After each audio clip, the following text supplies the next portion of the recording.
The new year comes with new ways for pros to save at Lowe's. Like when you're ready to tackle your taxes, we'll help you save up to $100 off federal tax preparation when you file through TurboTax. All you have to do is sign up to become a Lowe's Pro Loyalty member by January 25th, and the savings is yours. This exclusive offer is for new Lowe's Pro Loyalty members only, so sign up at lowesforpros.com/proloyalty. Lowe's, the new home for pros. Discount valid on select TurboTax services through October 15th. More terms apply. U.S. only.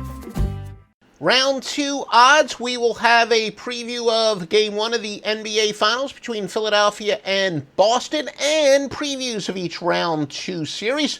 From me, Grandmaster Handicapper Joe Duffy of OffshoreInsiders.com, brought to you by MyBookie.ag. You get the biggest sign-up bonus if you use the promo code Duffy, D-U-F-F-Y. The NHL playoffs are here. You've got great odds there in the NHL playoffs. Do not bet the NHL playoffs, the Kentucky Derby, well, don't bet anything, unless you check the odds at mybookie.ag first. Even if you have an established sports book, I always tell my clients, shop around for the best lines. Yes, you've got the best picks in the world, but still, you never want to get screwed by a line move again. I always shop around. I've got about a half dozen sports books that I use. They're all listed at OffshoreInsiders.com, including mybookie.ag, where they have a massive sign-up bonus if you use the promo code Duffy, D-U-F-F-Y. Here are the latest odds to win the NBA championship. The Golden State Warriors are, not surprisingly, the favorites at plus 110. It looks like Steph Curry is going to come back. Houston Rockets at plus 160. Philadelphia 650. Toronto 900. Cleveland is plus 1,000. They're at 10-1. Again, these odds are based on $100 per bet. And Utah, Boston, and New Orleans given very little chance. Somewhat of an anomaly. Toronto is the favorites to win the East, although they're behind Philadelphia to win the NBA championship. Two reasons for that.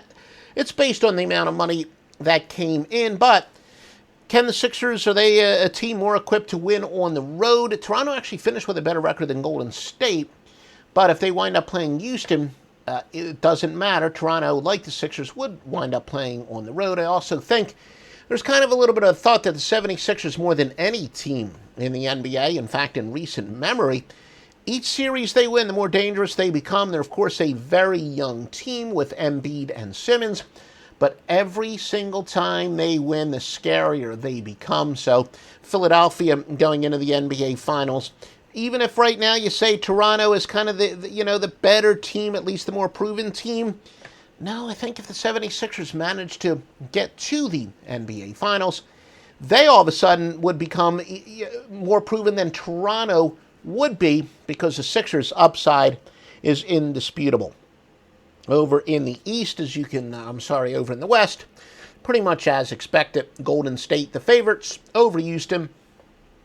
I do agree with that, with Steph Curry likely back. In fact, they should be more prohibitive favorites in my humble opinion.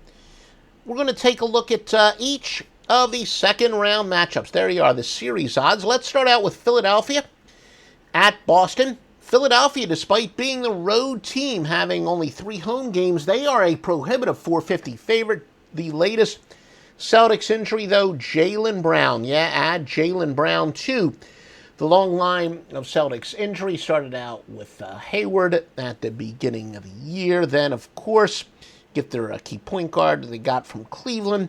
Winds up getting hurt as well. Now Jaylen Brown is hurt. So Philadelphia, the prohibitive favorite. Biggest surprise, when I was doing my research, was quite surprised to learn that, at least according to advanced analytics, that Al Horford matches up as well as just about any center does against Joel Embiid. I'm frankly not buying it. This is where I go beyond the advanced analytics and look at the eye test. I've watched Horford for years. I've watched the NBA for years. Horford's one of these guys, you get physical with him, you can pound him, you can wear him down, you can intimidate him. He's not a physical player. I don't see how he matches up well. Don't see how Boston in any way can stop Embiid. Look, Embiid's right now, he really is the best center in the league. I'm not so sure anyone can stop him per se, but Boston less equipped than most teams. I think Embiid is going to score at will. Also, I like to use the scientific method when it comes to my handicapping. No, I definitely use the scientific method when it comes to my handicapping. And I go with a theory and then try to disprove it. Well, my theory has always been correct, and I was already aware of this from previous research, but ran it again through the up-to-the-minute statistics, through all last year's playoff statistics as well. The more rested team, it's always a benefit. There's always a debate. Do you want to be sharp? Do you want to be more rested? I challenge you, look, if you've got one of the computer that I use for my different angles, feel free to email me through the site offshoreinsiders.com if you can find any legitimate reason to tell me why it's better to be quote-unquote sharp than rested in the NBA playoffs. I do think that Philadelphia should win this in 4 or 5, but one of the more intriguing matchups in that, look, if Boston can win a game at home, and I guess, it sounds almost oxymoronic to say steal a game at home, but yeah, if the Celtics can get up, the Sixers are a young team. They haven't played from behind. They only lost one game against Miami, and yeah, Miami regained the home court advantage or gained the home court advantage by splitting in Philadelphia, but they never led in the series. So Boston does get the first 2 games at home. If Boston wins those 2 games, as much as I agree with the old saying, the series doesn't begin until the road team wins a game. Look, I think it's much more important for this series for one of the teams to get out early, because if Boston, all of a sudden gets the Sixers from behind, they become very live underdogs. Of course, there will be an adjusted line, but Philadelphia logically should win in 4 or 5, but we will see what happens once the 76ers get punched in the mouth, which hasn't actually happened yet, but still, all in all, and we don't know exactly when Jaylen Brown's going to come back. He will miss game 1, but Boston just doesn't have the offense, and as I said, I also don't see how they're going to stop Philadelphia. Toronto and Cleveland. Toronto is minus 190 to win this series.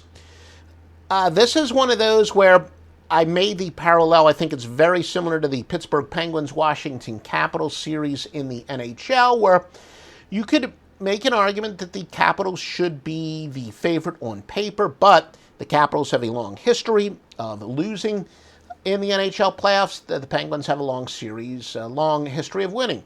Well, here, the same thing. More so LeBron James than the Cleveland Cavaliers, per se, but LeBron James is on the Cleveland Cavaliers, and the Cavaliers do have a championship under their belt with him. The Cavaliers and LeBron James in particular, long history. We know LeBron James, a long history of winning in the NBA playoffs, especially the Eastern Conference playoffs. Toronto has come up short. Yeah, they did win a series this year. They won a series last year, so maybe they've gotten over the hump. And even LeBron James himself, Michael Jordan, these are guys who actually had to take their lumps in the playoffs before they finally did get over that hump, and maybe that's what has finally happened with Toronto with their great 1-2 punch themselves. Toronto possibly has gotten over the hump. Still think Cleveland is a live underdog here, because Cleveland's one of those teams that I think is built much better for the postseason than they are the regular season. I love teams that got those veterans that are going to play 5, 6, 7 extra minutes during the postseason than they will during the playoffs. LeBron James, yeah, he may not necessarily win any more regular season MVPs, but I think LeBron James is more than capable of getting a couple more postseason MVPs. Kevin Love, yeah, of course he's past his prime, but still, Kevin Love, a guy who can play some extra minutes in the playoffs. Tristan Thompson, we know he's a box of chocolates, but you think with the NBA playoffs, with him having a chance to play a big role, maybe he'll get a little more motivated, maybe he'll get a little more focused. J.R. Smith, Kyle Korver, at this point in their career, sure, they're not quote-unquote elite players, but they are also more cumulative. They have several veterans who, for reasons I said, will be more valuable in the postseason than during the regular season. They can play 3, 4, 5 extra minutes. Plus, the Cavaliers are the one team. Greg Popovich certainly is the guy who invented the theory, and I said this team should be doing this for years. I was ahead of Greg Popovich, of course, from my couch, but Cleveland is really a team that didn't have the sense of urgency of the other teams. Yeah, they would have preferred to be a 3 seed, 2 seed, 1 seed, but they didn't really need to be. They could pace themselves during the regular season, turn it up a notch in the postseason. I do agree, Cleveland went deep against Indiana. Maybe a better team, a good team, should have really knocked off Indiana much earlier, a true legitimate contender. Still think the Cavaliers more than capable of turning it up a notch. They're built for the playoffs more so than the regular season. I like the Cavaliers to pull off the upset here. Again, I don't like to do series bets because I do not want it to in any way really blind my ability to make the game-by-game adjustments. As I say, it's quite possible, even though I do like Cleveland to win the series, maybe they go 7 games, and I could actually lay the points. I could have Toronto as a favorite. It's not because I'm contradicting myself. It's because I always give myself the flexibility to make the game-by-game adjustments. So this is a pick, not a bet. I don't like to bet series bets for those reasons I keep saying over and over, but still very much a prediction. I do believe the Cavs get the upset here. Don't outsmart yourselves with the Pelicans and the Warriors. Of course, the Warriors, they are the best team in the NBA. And that's another anomaly. The Rockets are the biggest favorite in the second round over the Jazz, even though Golden State is the favorite to win the NBA championships and New Orleans is the biggest long shot. But, you know, in the case of Golden State, look, will Steph Curry, how many games is he going to play? And even though he is expected to come back on Tuesday, he might not be 100%. And yes, there is a long history when a team is playing well, so more so in the NBA. When an NBA team is playing well without one of their star players and he comes back, there is often a 1 step back before you take those 2 steps forward, 3 steps forward. In the case of Steph Curry, he's like a 4 steps, 5 steps forward type guy. So I kind of, understand the logic there. And yeah, New Orleans is a team that has some of the factors I like. They've got Anthony Davis. You know my Adrian Barbeau theory. You need to be top heavy. I really think that to pull an upset, they would have to have a great 1-2 punch. Maybe, I think Oklahoma City would be much better built to pull off an upset here, but Oklahoma City's not here. So the Pelicans do have the requisite superstar, but I really like more of a 1-2 punch. And the Pelicans do have, one of the secondary things I like with Rajon Rondo and Drew Holiday. They do have those veterans who can play some extra minutes. We already saw Rondo turn it up a notch in the postseason. So yeah, I do think Rajon Rondo is much more valuable in the postseason than he is during the regular season. Still, don't outsmart the room. The Warriors should be the overwhelming favorites here. The Jazz and the Rockets, I think the Jazz are slightly better equipped for pulling off the upset for a couple reasons. Still, the Rockets really got to prove that they're going to do in the postseason. James Harden in the past has shown that when the chips are down, he's not quite the leader that the Warriors, have 2 of, even 3 of. Harden can get a little lax on defense, and the most dangerous teams are teams with a big upside. The Jazz certainly have that with Donovan Mitchell, a spectacular rookie. Rightfully so. In Philadelphia, Ben Simmons has gotten a lot more of the publicity. But Donovan Mitchell, this guy is real. And yes, Simmons has gotten the publicity since high school, so it was enough. Donovan Mitchell, this guy's fantastic. And this angle. 30 years old for the Jazz. He's really established himself as somebody who's kind of, some of those guys who play in Europe are some of those European players where they make a little bit of a slow adjustment, but he's really developed into a force. So I really think the Jazz have a better chance of pulling off an upset than the Pelicans do. I'm not going to call for the upset. I'm not going to be too crazy, but I do think the Jazz are more likely to extend this to maybe 6 games. But if you're asking me of the 2 real long shots, yeah, Utah is the better of the long shots, especially considering it's at a better price. And as I said, brought to you by mybookie.ag with the promo code of Duffy, 50% sign-up bonus. Well, this is your Monday report, so why don't we take a look at the Monday ATS trends? That's what you guys have loved since the Score Phone days, Philadelphia and Boston. Road team is 8-3 in the series, and the underdog is 6-2. Philadelphia 10-2, following a straight-up win of more than 10 points. 65-30 when their opponent scored 100 points or more their previous game. 47-23 following a spread win. Boston 6-0 at home versus a team with a winning road record. 20-7 following a straight-up double-digit win.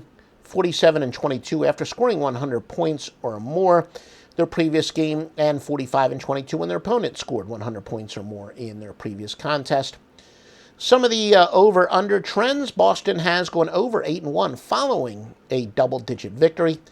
76ers, though, have gone under 13-5 versus teams with a winning home record.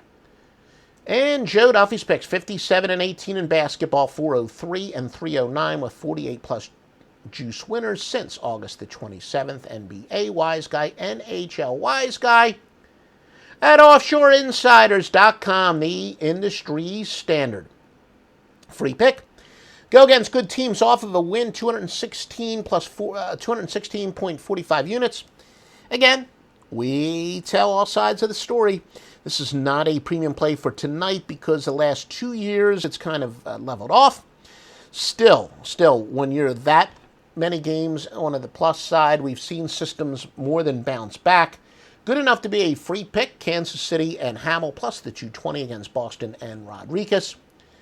And again, you want a sports book that will pay you on time: mybookie.ag, promo code Duffy, instant sign-up bonus. Instant sign-up bonus using the bonus code, the promo code Duffy, D-U-F-F-Y.